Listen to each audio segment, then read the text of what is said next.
Hello, everyone. The Browns beat the Packers. Welcome Let's just call it there. Welcome back to the Fourth Down Focus. We'll get on to that game later. This is one thing we learned from every game in week 3. This video did really well last week. It's actually our most viewed video so far, so thanks for that. Watch this one as well. But I'll pass it over to Kian and subscribe. We'll pass it over to Kian this week as he has the opening question of the episode. So take it away, pal. So for anyone who's not seen it, I give the lads what college a quarterback, running back, and wide receiver went to, and they've got to guess the team. So this week, your quarterback is from Alabama, running back is from Oklahoma State, and the wide receiver is from Arizona. Panthers. Yes, I knew that would give it away. The Panthers, yeah. Arizona for a start gives it away. I knew that would give it away. There's like two Alabama quarterbacks. It was either Tua or Bryce. Yeah, true. But well done. That was the fastest anyone's ever got one in. I've got 2 in a row now. Let's go. To be honest with you, I was just scrolling the fixtures and I went, yeah, that'll do. Right, well, we'll go straight into it then with the first game. The Bills versus the Dolphins. Close win for the Bills, very closer than we expected it to be, but they got it over the line nonetheless. And I'll go to Max first. I put more competitive than expected. I think on the predictions episode, we was all like Bills, obviously. And the Bills did win, but it was a lot closer than we thought. I think the Dolphins are they're not a bad team on paper, but they're really, really underperforming. And it's showing. Kian? I've got pretty similar. I've got maybe the Dolphins aren't as bad as we first thought. But, I mean, just a quick one. Does CTE affect your ability to see downfield throws? Because the guy's check down ability is fucking sensational. But apart from that, yeah, they don't show a lot of promise. But they don't look as bad as they did. I've gone worse for the Dolphins than a blowout because McDaniel's going to keep his job for longer. Because they weren't actually that bad. But because they weren't actually that bad, it means he's basically unfireable this week because they kept it close against probably the best or one of the best teams in the league. So it's probably saved his ass for a couple of weeks. But yeah, I'm still not convinced, even though they kept this close. I think it was more the Bills weren't as good as they normally are on defense rather than the Dolphins being much, much better on offense. Next up, Tampa Bay versus the New York Jets. Very close win for the Bucs in this one. And I'll start with Kian this time. Cheers, mate. I told you not to do that. I've gone for... They're just a team. The Bucs are just a team who find a way to get it done. Was that 3 walk-off field goals now for them in 3 games? Am I wrong? Am I right? I don't know. I didn't watch it. But, yeah, I think that the Buccaneers just have that sort of clutch ability, and it's good to have, especially as we get towards, well, we're not towards it, but when we get towards the end of the season. Max? I've got similar, but I've got Baker Mayfield in particular continues to drag the Bucs to late wins. He's done it every game so far this season. And like Ian said, them kind of wins in the playoffs are what wins you Super Bowls. Will they win another Super Bowl without Tom Brady this time? I don't know. Well, I think Baker Mayfield has a genuine shot of being in the MVP race this year.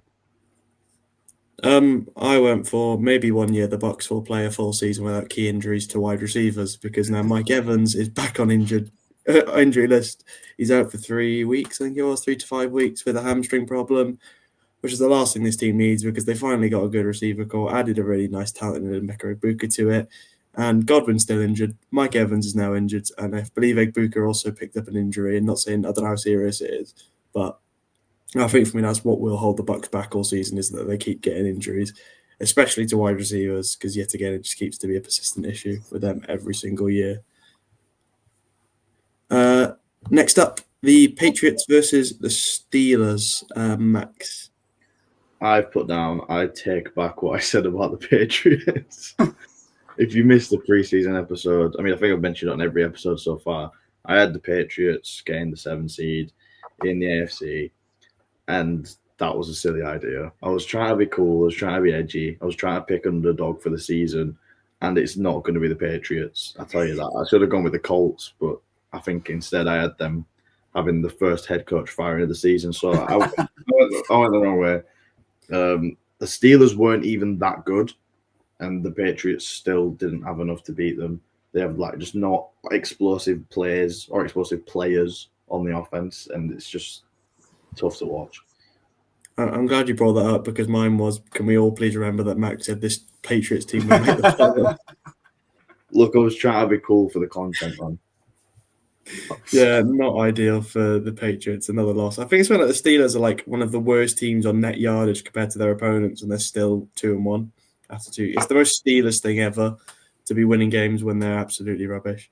Like, just they consistently will always make the playoffs. I feel like literally you can't not put them in the playoffs no matter who they've got behind the frame because they will always do it with 9 wins. They lead our division, not division. They lead our our division. Yeah, I was right. They lead our division currently somehow. For an absolute miracle. Kian? I've got actually a bit of praise for the Patriots. Well, more just for Hunter Henry. I think he just becomes a more reliable target every week, and I think we'll see him go quite high in fantasy drafts next year. Obviously, he walked off with 2 touchdowns on the weekend, and Drake May seems to like him a lot. So I think we could see him going in a lot higher rounds than he went in this year in fantasy next year. Yeah. Oh, I will say, Max, bringing up your division, funny fact that the Ravens play the Chiefs next week, and one of them teams will guaranteed be 1-3 by the end of that. Just a little. All I'm saying is, if we somehow win another game and the Ravens lose that game, we'll be higher than them in the division. Yeah, the game's The Ravens and the Browns are currently both 1-2. How has that happened? The game is so gone. Next up, the Panthers versus the Falcons. I'll start. And my one is Michael Penix is yet to beat a team that have put up more than 7 points in a game. And that is actually true. He hasn't actually beat anyone who's put up more than 7 points. I just don't. I mean, no one expected this, especially not to 0. I mean, the Falcons have been all right the first 2 games. I think they were quite impressive last week. Panthers have been absolutely dreadful. And of course, by shock to ruin all of our predictions, the Panthers have literally shot them out completely, just out of nowhere, because Bryce Young decided to be Bama Bryce again for his 1 game a year where he does so, and he'll go back into nothingness next week. But yeah, Max? For this one, I take back what I said last week. Probably just stop saying things because they all end up going wrong. Last week, I said that the Falcons might make the playoffs. No, they won't. The playoff teams win games like this. They don't get blown out by the Panthers. I don't really know what happened here. Obviously, we weren't watching these games. We were all busy. And we were just looking at Kian's phone going, what the fuck has happened there? So, I don't really know what to say. I don't know what went wrong for Atlanta, but they need to sort that out quickly. Kian? We may have overhyped Michael Penix Jr. And to be fair, like you said, you don't know what went wrong. I think he threw 2 picks. So that starts it. But even then, yeah, they didn't look the same team from what I've heard. I've not seen any of it. Next up, Titans versus Colts, 41-20 win for the Colts. Max, I'll start with you this time. I've got down 2 things. I've got Danny Dimes continues to cook, and I've also got that the Titans are just fundamentally fucked. Like, I don't think it matters if they're taking Cam Ward instead of Will Levis. I don't know. I don't think it matters who they draft. They're just like, Bill Callahan's not a good coach. I think they just need to sack all the staff, get rid of like half the roster, and just go again, like a complete rebuild, because they're just shit. They're terrible. I don't care if they put 20 points on the board. They're awful. Kid? I actually forgot to write something down about this game, so I'll just go off the bat. Daniel Jones obviously is still performing, and I think they should just bulldoze Nissan Stadium and turn it into a massive fucking honky tonk, because it really is ruining the end of Broadway that it's on. Like, you walk along going, bars, oh, fuck me. There's the Factory of Sadness. So, yeah. Whoa. That title is reserved to Cleveland. Bulldoze it and just turn it into a honky tonk, man, because it shouldn't have football played in it ever again. That title could be reserved for a lot of teams in this league, mate. Not just. We're actually pretty good at home at the minute. I don't know how, but the Factory of Sadness is no longer a Factory of Sadness. Not this week. This one, so fuck me. Mine was the Titans are definitely picking in the top 5 again, and Daniel Jones is yet to play a good team. So just bear it in mind. You can only beat what's in front of you. Yeah, just bear it in mind. For future season predictions, They've beaten 2 teams with negative records. They've beaten 3 teams with negative records. That's not James calling the almighty Broncos shit, is it? I believe it is. Not very good. Yeah, they got a negative James record. dunking on Bo Nix and that incredible Broncos defense, is it? I believe it is actually. Yeah, they're 1-2, mate. That is not a good team 3 games in. I'm just saying. Yeah, no. Just bear it in mind with the Colts, they are yet to be a team that's actually looked good this year. So just keep an eye on Oh, that. you changed your point now. It's the same point. They're all bad. Next up, Commanders versus the Raiders.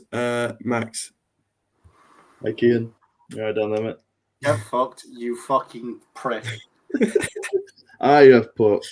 I really hope the Raiders don't ruin Ashton Genty, and then in brackets I've also got Trey Tucker is electric. I should have put something about Marcus Mariota as well because he clutched up and won this game and no one thought he would.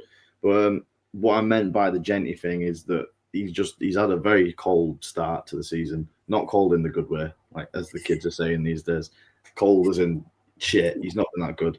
And I've got him in fantasy, so I'm quite aware. But that O-line is just killing him, man. He can't get anything going. And I really hope that the start of his season, or just his career in the NFL, is not hampered by being on a shit team. And also Trey Tucker is electric. Kid. We did the exact same thing last year. We lost to Andy Dalton's Panthers in the exact same week. And the O-line is fucking tragic. I mean, you're bringing in a top talent at running back and you're letting Alex Kappa do the work in the trenches. That in itself, for me, it's just honest to God. I could speak about it all day, but I'd rather not. Otherwise, I will shoot myself in the head. Just roll on. Mine was, does Chip Kelly realise he can use players on offense that aren't named Trey Tucker? Trey Tucker is a baller, man. I'm not doubting that he's not a bad player in the NFL, but you have Brock Bowers, Ashton Genty on this offense, and he's just basically said, "Nah, fuck that." To be fair, not to defend Kelly, but Bowers is clearly still struggling with that knee injury. I also don't know if that's... He also still just refuses to use his 2 best offensive weapons. Yeah, no, I don't disagree. It's only contributes to why you're 1-2. I feel like there's only so much you can blame on the offensive coordinator here, especially a Buckeyes legend. Don't disrespect him. Can he fuck off back there? Because he's not the one who's on the field. Can he go back to the Buckeyes? So then they're shit as well. I won't complain. He's not the one who's under center choosing where the ball goes. So there's only so much. He is the one choosing. He's not literally saying pass it to Trey Tucker. Like, that is the quarterback's decision. And it worked. It kind of works. He's got 145 yards, I think it was. And 3. Personally, I think we should sack him and bring John Gruden in as the offensive coordinator. That's definitely a take. That is probably. We'll move on. Eagles versus the Rams. I'll go first. Jalen Hurts finally remembered what position he plays. As he throws for 3 touchdowns, as he remembers he's a quarterback and not a running back. And shock horror, when he does that, they actually win a game against a very good team. They won a game last week. Yeah, but Chiefs are shit. Doesn't count. Eagles, I was surprised. I didn't even realize they'd won this game, to be honest. I sort of saw the score when we were at Post Malone and thought the Rams had won. And then I checked SofaScore this morning and realized, oh no, they actually did lose. Fair play, but he's still shit. Max? I've put down Eagles will only play good offense if they are physically forced to do it, and that is what happened. The first half, they were terrible. They were just like, I think the offensive coordinator, I forgot his name, had a fucking pizza menu instead of a play sheet. I don't know what was going on. They were just playing typical Eagles boring football, and they're kind of becoming the new Chiefs, where like everyone's watching them thinking, "Oh God, this is boring. Oh God, the Eagles are going to win, but it's not going to be exciting to watch." But then they just like second half they had to score, so they just started playing good, and it was fun to watch. So why don't they just do that all the time? They could be unbelievable. And Kean's gone. Oh look, Kean's back. Fuck off. About the Eagles, I've got written down very similar to what happened with the Bucs. They just sort of find a way. And you made a good point that they don't play the good offense unless they're forced to. But it's just them, innit? They're just boring. I'm sort of fed up with them now. You know, they did what they needed to do. They beat the Chiefs last year, but yeah, some horror injuries. Not that I'm praying for it, but yeah, just move on. Okay. Vikings versus the Bengals. Max. That's funny. I put down Vikings defense and Jordan Mason carried. Last week I said that Carson Wentz being the QB1 is probably better than McCarthy starting, and I wasn't wrong. They got the win, but Carson Wentz didn't really he didn't have an amazing game. No one expected him to. He didn't stand out. I don't think he broke 200 passing yards. He got a few passing touchdowns, but the Vikings defense, especially Isaiah Rodgers, weirdly, were insane. And Jordan Mason also had a huge game. Everyone was like, "Oh no, Aaron Jones is out. They might struggle a bit." But Jordan Mason is very capable, as we saw last season, and he continues to be a very good backup. Kian? I've got, again, Vikings defense was on fire. I've also got, if Jake Browning can be an NFL backup, so can I. Because Jesus Christ, he is fucking pony. Yeah, I went for some. I did say shout out Isaiah Rodgers because 2 pick sixes in one game is more or less unheard of at the minute. Also, as much as he may disagree, I don't think the Vikings do regret cutting Jake Browning. I was going to point that out. I've seen that clip a few times this week leading into the game, and I was like, went well. And one more point from me about this game is Carson Wentz. I said he was the best backup in the league, and as much as he wasn't that great, I still think that statement might reign true as this season moves on, because a 48-point win with 2 passing touchdowns is definitely a good sign for the Vikings. Next up, we have... Oh, fuck's sake. Can we just boycott? First. Yeah, Kian first. Mine's pretty short. 3 words. What the fuck? I feel like Kian, it's really when he said that, because I've also written down, what the fuck happened here? I've got even less than 3 words. I put, we won, ? We fucking won. We won. And I wasn't watching it. Typical. Maybe you're the game this season. I'm going to stop watching us. We might win. I don't even know what happened. I mean, let me just paint the scene for anyone who wasn't there with us on Sunday. So, Post Malone's on stage. They're 10-0 down, right? He finishes a song. He walks up to the top of the stage. I decide, just check the scores. Anyway. No, you checked the Raiders score, and I was no, I didn't. No, it was. And I was like, and then I said, "Oh, have we lost yet?"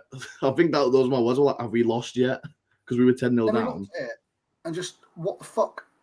Again, I said the same words. We were tied when you looked, and then we checked again like 2 minutes later and Smith hit the field goal. Yeah, to be honest with you, that was the most shocking thing I saw that night, and I saw Jelly Roll sing Avicii. That was still more shocking.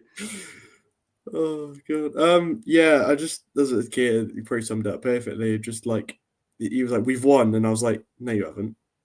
He was like, "Yes, we have," and I was like, "You're fucking joking me."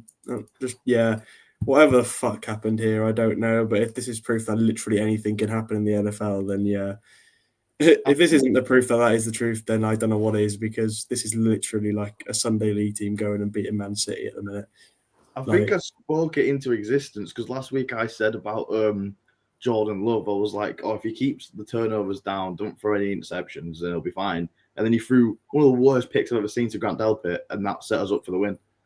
Also, I will say, my other point for this game was this was such an unexpected result that the Packers are being investigated for match fixing. Yes, they are. That's insane.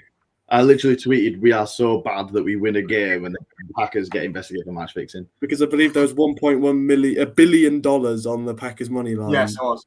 It's the most amount of money that's ever been placed on an NFL team.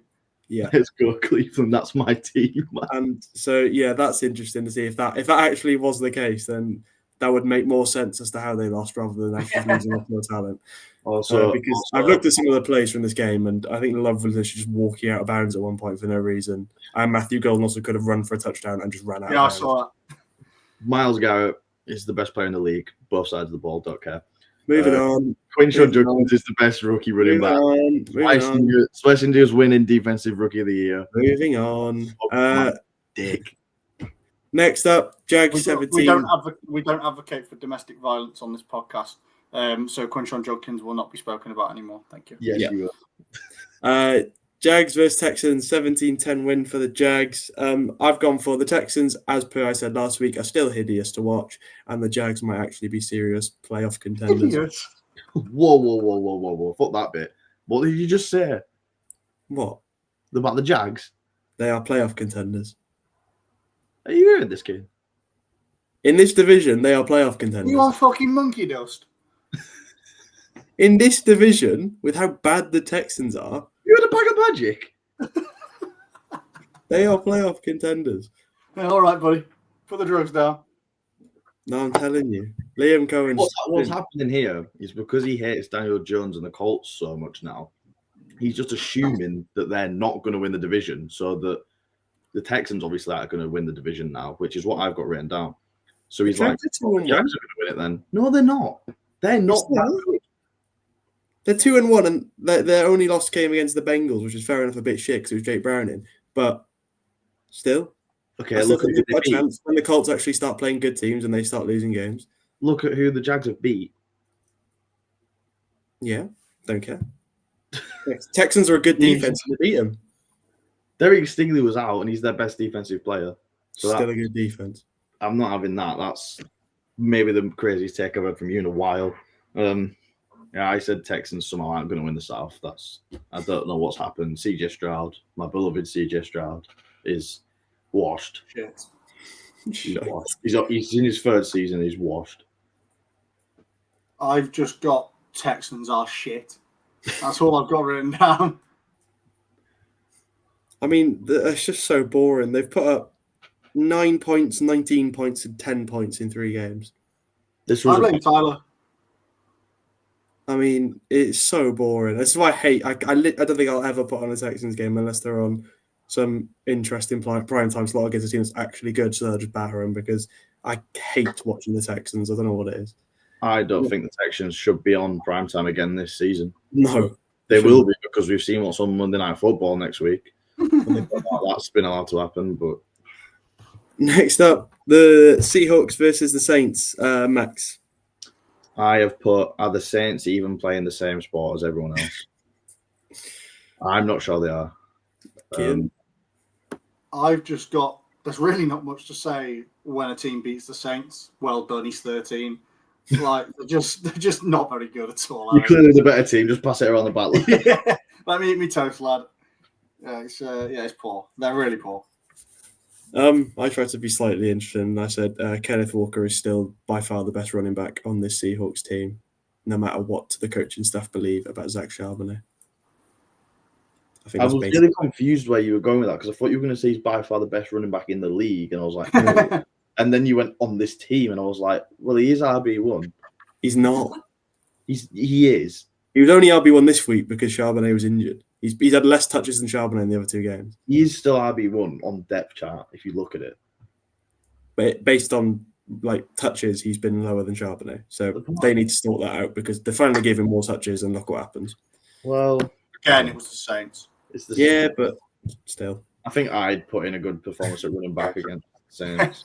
I also said in my career, don't let anyone tell you otherwise. That's a true fact. I also said, as much as I've said it on the podcast, maybe I don't believe in Spencer Rattler anymore. I think Shook came into the game at one point, didn't he? He did. He had 2 snaps for 0 completions. Moving on. The Chargers versus the Broncos. Max. I've got Chargers are winning the West comfortably as well, I think. And they're the 3rd best team in the AFC. Behind the Ravens and the Bills, I think. Behind the Ravens, still? Yeah, I mean, the Ravens are they're just serial ball jobs, but like the 1 and 2, they'll be fine. The Ravens will still be fine and they'll still win our division. They've just had a rocky start and they've had some the 2 losses they've had were against 2 other very good teams. So, I'll let it slide. But I think the Chargers are right up there with them. Justin Herbert. I don't know what Madison Beer has got going on, but I do. What kind of hold she's got on him, not in that way, but it's working. So he needs to not fumble that one. Don't take a page out of Kean's book on that one. Hey, Kean. firstly, you're definitely on monkey dust because that wasn't the fucking score. Wait, what? The Chargers won 23-20. Oh, whatever.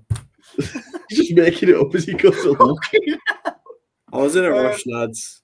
And then I've also got the Chargers look good again, but I'm not sure how long that will continue. And the Broncos are about to be in the Broncos. Yeah, apologies about that. I literally was just doing this in a rush. I've obviously misread something there. I don't know what I've fucking done there, but my point was what the fuck happened to the Broncos defense, and Amarian Hampton is about to go nuclear in the NFL with Najee Harris being out for the rest of the season. Remember when we all thought the AFC West was going to be like the best division in football this season? It's just Chargers and everyone else is shit. Yeah, pretty much. Next up, Niners 16, Cardinals 15. I think this score is actually right. Yeah, it's well done. There we go. Only one. Forgivable. Kian. I've just got how the fuck do they keep winning? Because they really haven't been very good at all. But just a quick side note, why does Mac Jones laugh like that? He's got a really weird laugh, and I don't think I like it. But apart from that, there's not a lot to be said about this game. I can't say I've seen that, so I can't comment. Nice. I've just written down definitely a game that happened. Yeah. It was like, I think it was like 6-3 at halftime. Like, yeah. I'm just annoyed because I picked the Cardinals to win, and they would lost by 1 point, which means James was right. Which is always. I was about to say, I don't know why on earth you bet the Cardinals in this game. They lost by 1 point.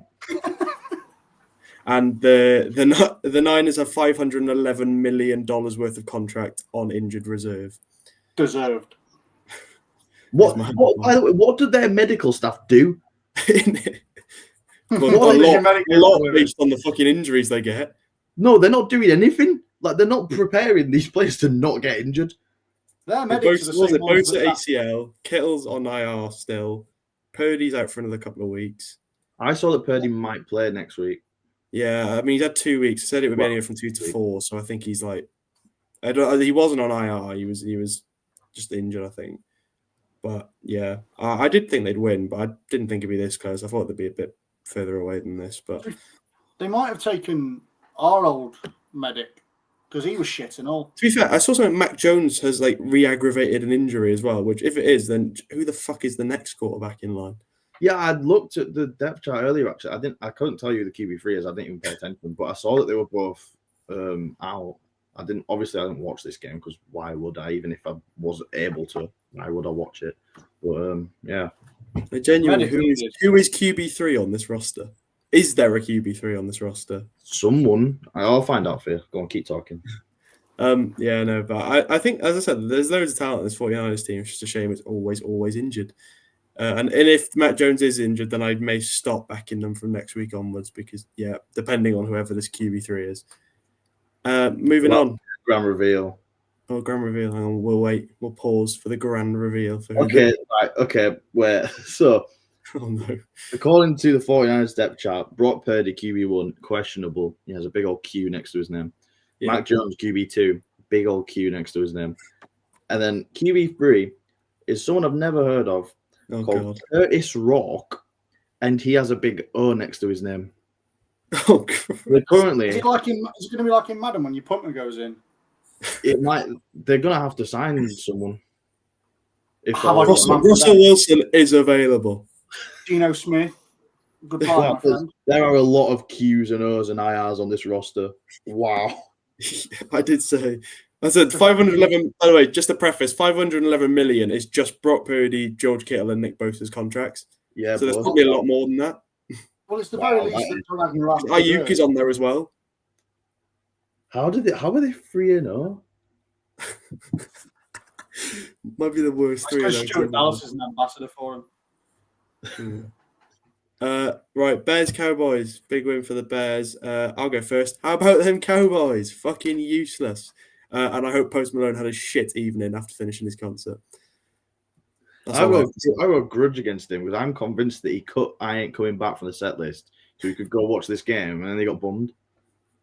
I think he might have done either that or for Jelly Roll's promo. Yeah, Jelly Roll was talking for a while. Is it just a podcast at this point? Kian? This is probably the best NFL game that Caleb Williams ever played. He looked very comfortable, and the highlights look really good as well. And the connection with the Doomsday is only getting stronger. And they got Luther Burden involved this week. He went for over 100 yards and a touchdown. I was going to point out the Luther Burden thing. I wrote down consistency is key because the Bears have just shown that they're very capable of being good. They just need to keep doing that. But they won't because of the Bears. But to follow on from what Kean said about Luther Burden, I think our friends at the Chicago Bears watched our episode last week when I pointed out the fact that I don't think we did literally have a whole 5-minute segment on where the fuck is Luther Burden, didn't we? So I think our friends at the Chicago Bears watched that episode. That's what I'm saying. I will also say he had 101 yards off 3 receptions. He's a baller, man. That's what I was saying. Get him in the game. He's good. Yeah, but I hope Post Malone and his entire band cried into their stupid Cowboys jerseys. Can I just say, I've never seen a man so rattled as when they all came out and won, and he had an Aubrey jersey on. Oh, mate, it's fucking sensational. That was the worst bit. It wasn't like it was just any jersey. He's obviously done it in reference to fucking Sunday. Bro, just get in there and make it about you, James. Yeah, I will. Fuck the He knows I'm coming. I literally said to Kean before we met James, I really hope Percy's wearing a Cowboys jersey tonight. I knew he would. Brandon Aubrey jersey. It's the piss take that he didn't wear one on night 1 as well. And the last thing he said before his mic went off was "Go Cowboys." Moving on, and I don't want to move on, but it's just going from bad to worse for James. I'm not going first. Someone else can do it. I don't care which one to do this. I've got. If that was almost any other team in the league, the Chiefs would be 0-3 right now. The Chiefs are not good. They really stink this season. You can blame it on the personnel. You can blame it on some of the dodgy calls. You can blame it on the fact that the refs aren't up their ass anymore. But they're not a very good team. The Giants are just worse. And I think the Browns will win that game. I'm not going to lie. I'm not even just saying that because we beat a much better team this week. I don't know if you heard. But, yeah, the Chiefs. I will let Kean go, but I might have to send you a picture to put in here if you said the Chiefs haven't got the rest up their arse because Scatterboo got manhandled on his face mask and the rest nah, it's fine, mate. Okay, but there's a few calls falling in the net for every team, James, but compared to what we've seen in the last few seasons, the refs are nowhere near as much on the side of the Chiefs. You didn't watch much of this game then, fucking hell. Kean? Me and Kean went to bed. I've got Travis Kelce is an insufferable prick. And to be honest with you, there's not much else I can say about that. Is it his bird who's made him a prick because he never used to be this bad? Or we're is not it just pushing this on socials with you slandering Taylor Swift and Travis Kelce. It's fine. I don't clip out these episodes. It's fine. Although Rage Bait could get us more views. I'm fed up of it. I'm so fed up of it. He's a prick. How are you going to go and belly bounce your even fatter head coach? He'd send you flying, you cunt. Honest to God, yeah, it proper wound me up. Did you just say that fat old Andy Reid would beat prime athlete Travis Kelce in a fight? Is that what you just said? In a belly bounce. Oh, right. Yeah, fuck it, mate. I'm not being funny. He's like a trampoline. But yeah, apart from that, a shit game. Go on, James. Yeah. My first point is I fucking hate this stupid organization. If Daboll and Bowen still have a job by next week, I will be amazed. Hire Antonio Pierce as a defensive coordinator. I've had enough. Oh, please do. Because he's all right as a coordinator. I don't want him as a head coach. Yeah, he was fine as a DC. Let's not pretend he wasn't. Okay, no, all right. You take him when you see, mate. And the Chiefs will be lucky to make the playoffs because they fucking stink. Genuinely, we've never handed away. Also, what I will say is that sequence of us on 1st, 2nd, 3rd, and 4th and goal, where Russell Wilson calls a fucking QB draw on the 9-yard line or whatever it was, might be the worst sequence of plays in NFL history. Well, it's probably only topped straight away. It's probably only topped by something we did in the past as well. Or not running the ball at the 1 in the Super Bowl. I'd argue calling a QB draw on 2nd and 9 on the on goal line is worse. Especially when Russell Wilson is the one running the ball. What I will say is Russell Wilson's reign of terrorism is finally over because we're actually starting the good quarterback on the roster. So I'm so excited when he throws 3 picks. No, if he's good, yeah, he's throwing a pass. He's still better than Russell Wilson. Russell Wilson threw There's got to be 50 some. yards last week. Yeah, and it was against the Cowboys defense, so it doesn't count. They literally let the Bears put 31 on their head. It doesn't count. Yeah, I'm so happy we finally got bench Russell Wilson because he's dog shit. Literally throwing moon balls to DBs for no reason. Yeah, So give me next Jackson week- Dart. Oh, and Cam Scatterboo's RB1 in this draft class. No, he's not. Next week, I'm going to clip out what James just said when the Giants get destroyed, and just We'll put lose either way. It doesn't matter who's a music quarterback. over it. You know what I mean? He's not I even the best. Go on, Jackson Keane. Dart isn't even the best person to be made famous from Ole Miss in the last year. That bird who slept with her boyfriend's dad allegedly is so much better.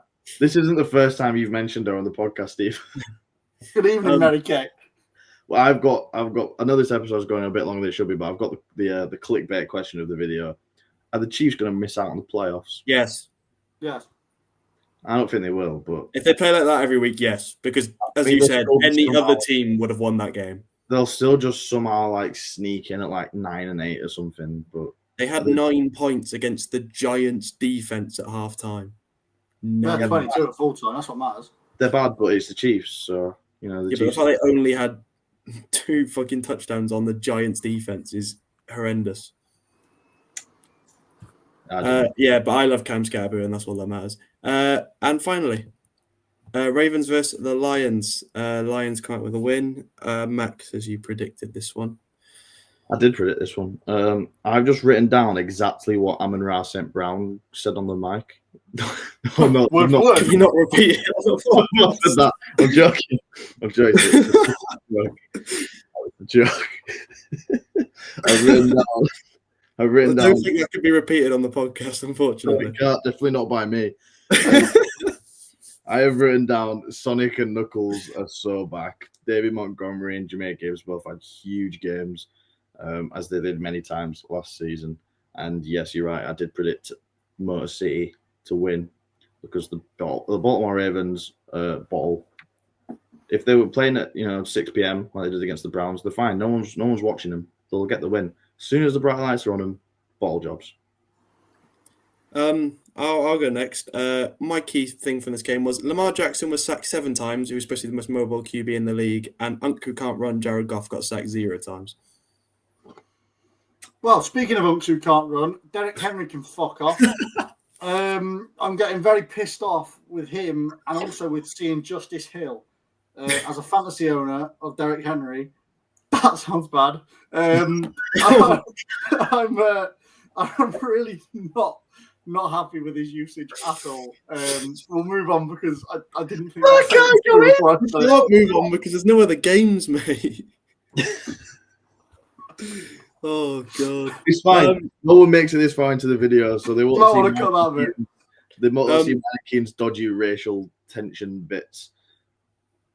Yeah, I will say as well, Lamar literally was looking like he was trying to lose this game at all points because he was just running into defenders half the time in the second half. I don't know what he was doing. But also, yeah, just Derrick Henry just disappeared again. Didn't even break 60 rushing yards, by the way. I think he's done in the last 21 of his games in a row. Another fumble. And 3 fumbles in 3 games, yeah. That is also nice. That might be something to watch. Maybe everyone's just really good at punching the ball out. I don't know. I mean, it was Aiden Hutchinson, so the other 2 I don't know. It could be anyone, really. All you got to do is hit the ball right. It is surprising for one of the most notorious running backs for keeping hold of the ball to be fumbling as much as he is. Yeah, it's weird. I can only assume because I took him in fantasy. Yeah, that'll probably do it. That is it for our One Thing We Learned video this week. So thank you very much to Max Keane for joining me as always, and we will see you in a couple of days for our preview video for week 4